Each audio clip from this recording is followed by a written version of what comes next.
What had she heard about this unbelievable guy that nobody had heard of just a few months before?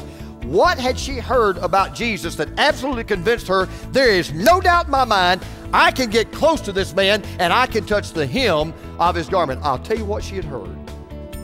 She had heard that Jesus is never too busy to give help to the helpless and hope to the hopeless and healing to the hurting.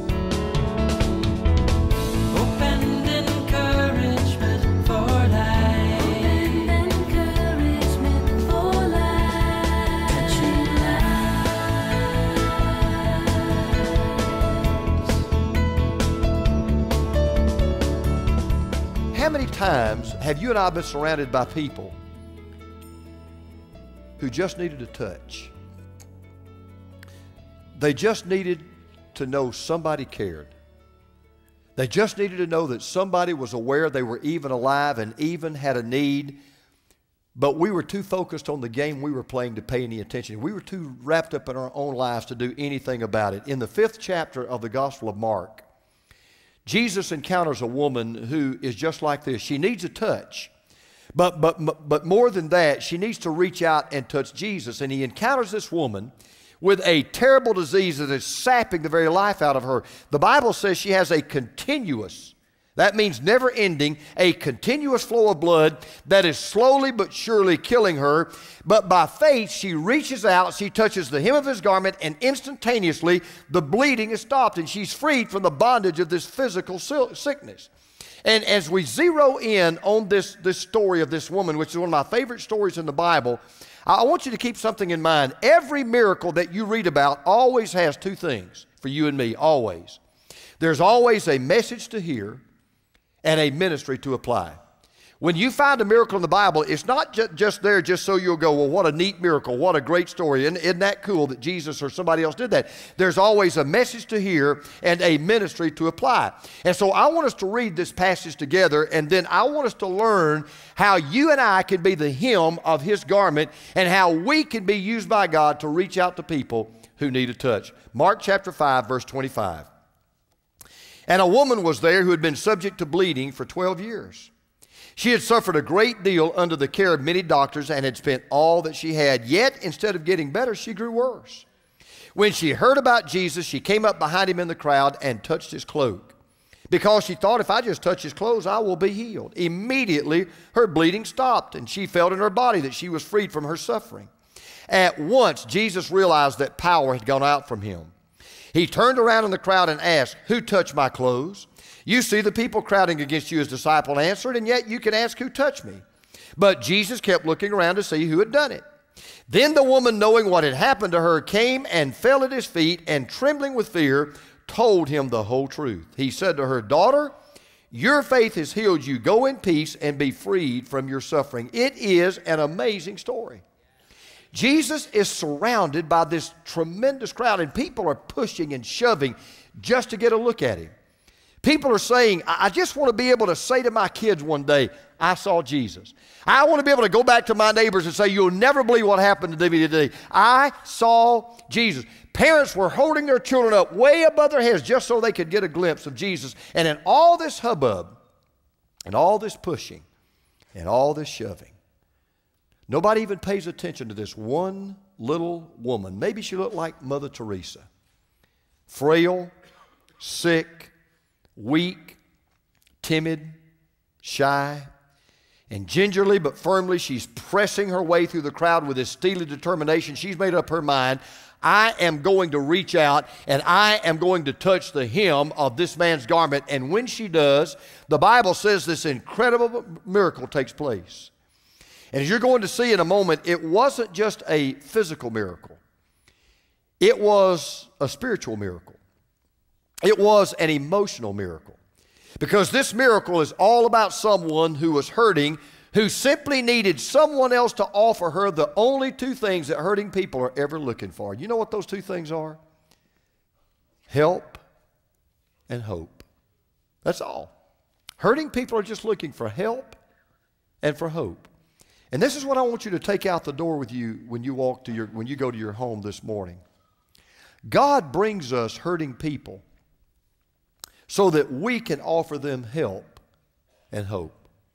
God brings into our lives people who hurt so that we can give them help and hope. Now, as we look at this miracle through the lens of Mark's gospel, I want to zoom in on that little woman, and I want to see what she received from Jesus, because what she got from Jesus, believe it or not, is the exact same thing you and I can give to those who are hurting and helpless and hopeless. And by the way, I'm making an assumption here about every one of you in this room. I'm assuming that you care more about others than you do about yourself. I'm assuming that you really want to make a difference in somebody else's life. I'm assuming that you're tired of looking out for number one, and maybe you finally waking up and realize maybe there's more joy in life and more excitement in life when I start looking out for number two. So I'm going to make an assumption about all of us in this room today, and that is you really want to give help, and you really do want to give hope to hurting people. Now you say, well, that's true about me. Then let's see what the hem of the garment tells us this morning. Write these three things down. You can turn on the back of your order of service there. Number one, this miracle teaches us we need to give hurting people the addition of our presence. We need to give hurting people the addition of our presence. Now go look back in verse 25. And a woman was there who had been subject to bleeding for 12 years. She had suffered a great deal under the care of many doctors, had spent all that she had, and yet instead of getting better, she grew worse. Now, can I be honest and just very frank? We've got some doctors in the audience. They can kind of relate to this even better than I can. I'm not a woman. And I'm not going to lie to you. I really can't totally relate to what this lady was going through. And I'm not trying to be gross. And I want to be as gently, put this as gently as I can. But ladies, she had a chronic menstrual disorder. She had this continuous flow of blood that had been going on for 12 years. Now, even in the 21st century, that would be an impossible condition to live with. But for a Jewish woman, nothing could be worse. I mean, just imagine this. 12 years, 24 hours a day, 7 days a week, 52 weeks a year, always continuously bleeding. And her problem was far greater than just physical, because just think about the condition this woman was in. For example, sexually, she could have no relations with her husband. Maternally, she could never have children. Domestically, anything she touched was considered unclean. She couldn't wash a dish. She couldn't sweep a floor. She couldn't open a door. She couldn't do anything for anyone else. She was unclean. Spiritually, she wasn't even allowed to go to church. She could not enter into the temple because anything that she entered into, she automatically defiled because she was considered unclean. And so here's this woman, physically exhausted, socially ostracized, mentally drained. The Bible said she had been under the care of many doctors. As a matter of fact, the ancient Jewish document, the Talmud, says that a woman that had this condition, they prescribed about 11 different cures. And there's no doubt about it, this woman had tried every one of those cures. She tried the legitimate ones, the illegitimate ones. She tried the ones the doctors recommended. She tried the ones that other people recommended. She tried homemade cures. She had tried everything she knew to try, and nothing had worked. And on top of all this, she's now financially bankrupt. The Bible says she spent all that she had.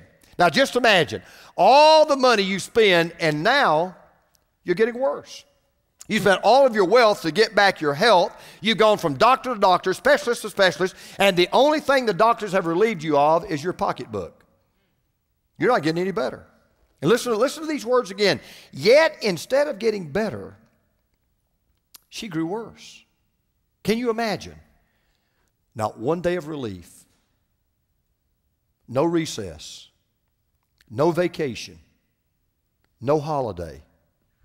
You go to sleep in a pool of blood, you wake up in a pool of blood. Everywhere you go, you leave a trail of blood. Every day you wake up to a body that nobody wants. Every day you wake up to a life that's incredibly lonely. Every day you wake up to an existence that is incredibly empty. And I really believe the greatest pain this woman suffered was not the pain of the cramping or the menstrual problem that she had. It was the pain of isolation, because keep something in mind. Whenever this woman walked down the streets, nobody would look at her. Nobody would talk to her. Nobody would even touch her. You know what this woman needed more than anything else? You say, yeah, I know what she needed. She needed a cure. Oh, no, she didn't need a cure. She needed compassion. She needed the presence of someone in her life who was willing to stop what they were doing, put down their laptop, put down their cell phone, get away from their computer, forget about their agenda, and just simply say to her, I care about you. I'll hold your hand. I'll walk with you through this. I'll be there to encourage you. I'll be there to minister to you. I'll be there to help you. And if this is where I want to ask all of us, and I'm starting with this guy right here, I want to ask everybody in this room a very hard question. Can you name one person, not two, not three, not four, just one? Can you name right now one hurting person that is getting the benefit of the addition of your presence in their life? Just one. Is there somebody out there that's hurting and helpless and hopeless, and they know that you're the one person that's been there in the past, you're the one person who is there in the present, you're the one person who will be there in the future, because that's exactly what this woman needed. She just needed to know she was not in this battle by herself. She just needed to know, is there one person in this whole planet that gives a rip about me, that cares about me? And by the way, this little woman, she lives in your neighborhood. She lives right next door to you. You sit next to her in your high school classroom every day. You work right next to her in the cubicle at your office. They're all over the place. They're made fun of, they're ridiculed, they're isolated, they're ostracized, and all they need is the addition of the presence of someone in their life. That's the first thing I want you to learn. We need to give hurting people the addition of our presence. Here's the second thing I want you to learn. We need to give hurting people the attention of our mind. Now, verse 27 tells us a boatload about Jesus. When she heard about Jesus, she came up behind him in the crowd and touched his cloak. Now, that sounds like she just kind of took a leisurely stroll up to Jesus and, kind of made sure nobody was kind of looking, and she kind of just pecked him on the shoulder, and, everything was fine. That really isn't what happened. You got to back up a few verses to get the reality of the situation. Look in verse 21. When Jesus had again crossed over by boat to the other side of the lake, a large crowd gathered around him while he was by the lake. Then one of the synagogue leaders named Jairus came, and when he saw Jesus, he fell at his feet. He pleaded earnestly with him, "My little daughter is dying. Please come and put your hands on her so that she will be healed and live." So Jesus went with him, and a large crowd followed and pressed around him. Now we get the background of the story. Before this woman ever shows up, Jesus has gotten off the boat there. The lake's the Sea of Galilee. That's what they call the lake. It's the Sea of Galilee. He had been from one side of the lake, gone to the other side of the lake, got off, and like always happened, immediately this tremendous crowd forms around him. Well, this man pushes through the crowd. His name is Jairus, and Mark tells us he was a ruler of the synagogue. Now, let me tell you what that means. That means he was the most important man in the entire community. He was the most revered, respected person in town. Everybody looked up to Jairus. Well, everybody wanted to touch Jesus. Everybody wanted to talk to Jesus. Everybody wanted a piece of Jesus. Everybody wanted to say a word to Jesus. But now, everybody was afraid to, because now he belonged to Jairus. Jairus had first dibs on him. Jairus comes to him and says, "I've got a daughter that's sick. Would you come?" And Jesus said, "Of course I will, be glad to." And once he did, everybody else backed off, because you did not want to cross Jairus. One word from Jairus, you could get kicked out of the synagogue, and then you really would be in hot water. So here's the question. What are the odds that Jesus would interrupt an urgent mission with the most important man in the community to take time out of his busy schedule to help somebody that's financially bankrupt, socially outcast, like this woman? You say, yeah, why would anybody do this? What made this woman think now? I mean, the woman knows, okay, you're with Jairus. It's not just you're the most important man in the world right now. It's not just that you don't even know me. It's not just I don't have anything to offer you. You're with the most important guy in the region, but she still believes I can touch this guy. You say, yeah, Pastor. What in the world made this woman think she could do that? Five words that we read may tell me why she knew she could touch Jesus. You know what those 5 words are? When she heard about Jesus. I want to ask you a question. What do you think she'd heard about Jesus? What had she heard about this unbelievable guy that nobody had heard of just a few months before? What had she heard about Jesus that absolutely convinced her, there is no doubt in my mind, I can get close to this man and I can touch the hem of his garment? I'll tell you what she had heard. She had heard that Jesus is never too busy to give help to the helpless and hope to the hopeless and healing to the hurting. She knew, even though Jesus was a big shot, he didn't act like one. And even though he was the most important man at that time who was living, he treated everybody as if they were equally important. Let me tell you something. If this crowd had found out who this woman was, if they'd really paid attention to her, she more than likely could have been stoned to death on the spot because she was considered unclean.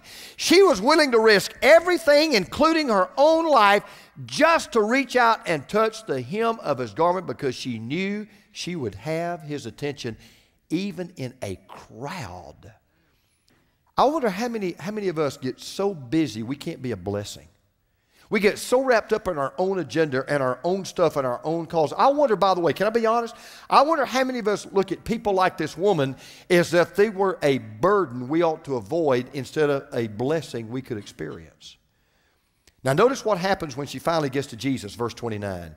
Immediately her bleeding stopped and she felt in her body that she was freed from her suffering. And at once Jesus realized that power had gone out from him. He turned around in the crowd and asked, who touched my clothes? You see the people crowding around you, his disciples answered, and yet you can ask who touched me? But Jesus kept looking around to see who had done it. Now don't miss what happened. This is the best part of the miracle to me. Jesus knows that power has gone out of him. He knew somebody's been blessed by my presence. Somebody has touched the hem of my garment, and somebody has just gotten healing from my body. Somebody just got ministered to. Now think about this. Jesus could have kept walking. After all, the woman got what she wanted. She got what she came after. She had been healed. That's what she was there for. And Jesus could have just kept right on walking. After all, he was with an important man. He had a busy schedule to keep. But instead, he says to Jairus, excuse me, got to take care of something. Drops everything he's doing. All right, who touched me? I know you're out there. I felt the power go out. You can't hide. I want to know who touched me. Jesus was saying, I'm not going anywhere and I'm not doing anything else until I give my full attention and all of my mind and all of my focus on this one person. Now, another hard question.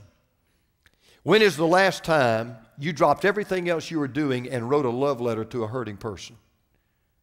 When is the last time you took someone that you knew was lonely out to lunch just to spend time with them? And listen, here's one for me. When is the last time you picked up the phone and called somebody even though you knew it would be a 30-minute conversation? When is the last time you fed a hungry person? When is the last time you clothed a poor person? When is the last time you went out of your way just to give attention to someone that you knew nobody else would give attention to? We've all been there. And I want you to remember something.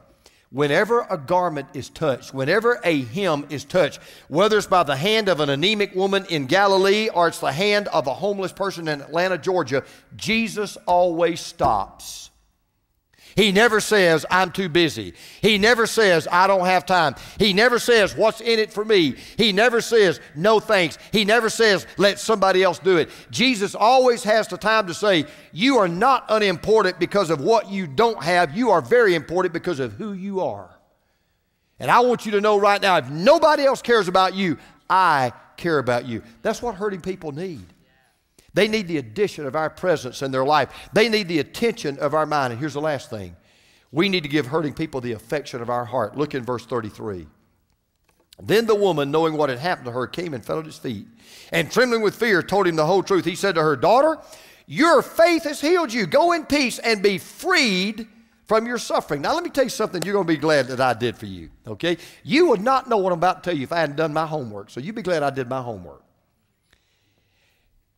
I just read to you two things that happened that never happened before in the Bible and never happened again in the Bible. Two things that had never happened before from Genesis through Matthew And two things that never happened again from Mark through Revelation. Never. And Mark tells us both of them. Here's the first thing that happened, never happened before. Jesus heals somebody before he even really knows it. Usually Jesus always knew he was healing because he was involved in the healing. He was directly involved. But he had healed someone, and before he even really knew it, because when this woman touched the hem of his garment, the Bible says, power went out of him. She was healed. Now, what triggered his help was her need. That was the only thing that triggered it, just her need. And that's the way God operates. Here's what I want you to understand. Jesus loves hurting people so much that unlike us, and let's just be honest, he never thinks about helping hurting people. He never hesitates in helping hurting people. He doesn't do what we do, because let me tell you what we do, and I've done it and you've done it. Before we help somebody, we always do a cost-benefit analysis. All right, now what's this going to cost me? How much money will this cost me? How much time is this going to cost me? And what's going to be the benefit to me? What am I going to get back in return? We always do that. Jesus never does that. Never. He never says, what's it going to cost? How much time is it going to take? How much money do I have to spend? How much inconvenience do I have to suffer? It doesn't even enter his mind. You know what Jesus always did all of his life? When anybody ever had a need, he simply said, you got a need, I can meet it, I'll meet it. Because I love you. And I care about you. And you have the affection of my heart. And listen, to prove his affection, listen again to what he said to this woman in verse 34. He said to her, daughter, your faith has healed you. Go in peace and be freed from your suffering. It is the only time that Jesus is ever recorded as calling a woman daughter. Now, you may not think that's a big deal, but I want you to put yourself in the place of this woman. Can you imagine how that made her feel? All she'd heard for 12 years was unclean, dirty, filthy, get away from me, don't get around my kids, don't look at me, don't talk to me, don't even come near me. She could not remember the last time anyone had ever used a term of affection for her. She couldn't remember the last time anybody ever had a kind word for her. She couldn't remember any time in the last 12 years that anybody had ever looked at her with anything except a look of disgust and disdain. And yet here is the most important celebrity in her lifetime who looks at her with this unbelievable loving look on his face and calls her daughter. You talk about Christmas coming to your heart. You talk about being grateful. Leo Tolstoy, the great Russian writer, tells of the time he was walking down the street and he passed a beggar. And he felt sorry for him and wanted to give him some money. He reached into his pocket only to realize he'd left his wallet at home. He didn't have any money. Well, he started just to pretend he couldn't see the guy, but it was too late. Their eyes had already met, and he felt so bad, so he said, I'm just going to be honest with him. He said, I turned to this beggar and I said, I am so sorry, my brother, that I don't have anything to give to you. Tolstoy said that the beggar's face widened into a smile the size of a half moon. He said, mister, you've given me more than I was even asking for. You called me brother. By the way, the other unique thing that Mark records, only one person that day was commended for having any faith. Only one. It wasn't the person that went to the temple every Sabbath. It wasn't the person with the most money. It wasn't the person of high influence. It was the social outcast, the physically sick, the financially bankrupt woman who had come to Jesus Christ. Now, you think about this. There were a lot of people in the crowd that day, and surely you realize that she wasn't the only one that was sick. She wasn't the only one that needed healing, but as far as we know, according to this story, she is the only one that day that got healed. Now, there were many in that crowd who were very close to Jesus. There were a lot of people who could have reached out and touched him, but because they didn't reach out, they were left out. She's the only one that did. Now, let me tell you, wrap this up. You may sit there and you may say, well, I'm a man. I'm never going to have her problem. Or you might even say, well, I'm a woman and I don't have her problem. But you need to understand that this woman is a picture of every one of us in this room. You say, what do you mean? In the Bible, sickness is a picture of sin. Matter of fact, for example, in the Old Testament, leprosy is called spiritual sickness. It's a picture of sin. And the truth of the matter is, every one of us in this room, we were all born with a blood disorder. We were all born with a sinful nature flowing in us. That's why there's a natural tendency in us to look out for number one. That's why there's this natural tendency to make sure that our needs are met and let everybody else get their own. That's why there's this natural tendency not to be bothered with the homeless and the hurting and the helpless and the hopeless. We were all born that way. And the only one that can cure that problem is Jesus. And this lady came to Jesus because she knew, I need Jesus. I'm getting worse. I'm not getting better. And she knew, if I wait until I get better to come to Jesus, I'm going to die. Because I'm never going to get better until I come to Jesus. And I meet people all the time. Well, now, when I get my life together, when I get things straightened out, when I give up all my bad habits, then I'm going to come to church, and then I'll get right with God, then I'll come back to Jesus. I got news for you. Without Jesus, things are not going to get better. They only get worse. And for you to sit there and for people to stay outside when they ought to be inside. For people to stay away from Jesus when they ought to come to Jesus. And for people to say, I'll wait till I get my life straightened out. I'll wait until I get good enough to come to Jesus. That's like a sick man saying, when I get well, I'll go to the doctor. The crowd was so close, but they didn't reach out, so they were left out. Don't let Jesus pass you by. Miracles and healings are His to give. Pray, believe, receive. Need encouragement? Touch us from anywhere in the world, on the web or on the phone. Just reach out and Touching Lives will be there. Diana Ross sang, reach out and touch somebody's hand. Make this world a better place if you can. In today's message, a woman reached out to Jesus in her time of need. Her healing 2,000 years later gives hope and encouragement to all who suffer. Get a copy of Him to hear in your time of need. CDs $5, DVDs $10 at touchinglives.org. Questions. Some are easy. Others are impassable roadblocks. For answers, turn to one with spiritual discernment and experience to match. Dr. James Merritt has assembled the pertinent of the problematic, tackling 10 of the toughest questions of all in his book, God, I've Got a Question. His writings are personal, pivotal, permanent, and 100% biblical. God, I've Got a Question. $12 at touchinglives.org. If you're all Googled out, let Dr. Merritt clear out the roadblock and get you up to speed. Now, a look at next week's message. Today, you tell the average person on the street, if you want to have a relationship with God, if you want to get into the kingdom, if you want to be a part of God's family, you must be born again. What's the one-word question they'll ask you? Why? Why should I be born again? Are you kidding me? Dr. Merritt said, we want to minister to you the grace, love, and power of Jesus Christ. We want to thank you for your financial gifts so we can minister to others. The woman touched his garment. This ministry is Touching Lives.